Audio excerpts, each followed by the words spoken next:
मिट्टी के भीतर दो बीज एक दूसरे के पास पड़े थे।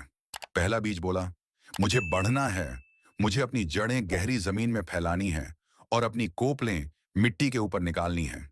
मुझे सूरज की गर्मी और बारिश की बूंदों का एहसास करना है। वह पूरी हिम्मत के साथ बढ़ने लगा। उसकी जड़ें गहराई में उतरने लगीं।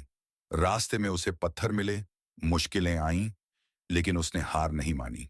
धीरे धीरे उसकी कोपल मिट्टी से बाहर निकली और उसने सूरज की रोशनी में अपनी पहली सांस ली। चुनौतियां आईं, तेज हवा चली, धूप तेज थी, लेकिन हर बाधा ने उसे और मजबूत बना दिया। कुछ समय बाद वह एक हरा भरा पौधा बन गया। दूसरा बीज डरा हुआ था। उसने कहा, अगर मैं अपनी जड़ें फैलाऊं और वे पत्थरों से टकरा जाएं तो? अगर मेरी कोपल बाहर निकले और तेज हवा उसे तोड़ दे तो? नहीं, यह सब बहुत खतरनाक है। मैं यहीं सुरक्षित हूं। डर के कारण दूसरा बीज मिट्टी के भीतर ही पड़ा रहा। उसने न अपनी जड़ें बढ़ाईं, न ऊपर की ओर बढ़ने की कोशिश की। वह अपनी सुरक्षा के घेरे में ही रह गया। कुछ समय बाद एक चिड़िया वहां आई। उसने मिट्टी को थोड़ा कुरेदा और उस दूसरे बीज को खा लिया। वह बीज, जिसने डर के कारण बढ़ने का साहस नहीं किया, अपनी पूरी क्षमता के बावजूद खत्म हो गया।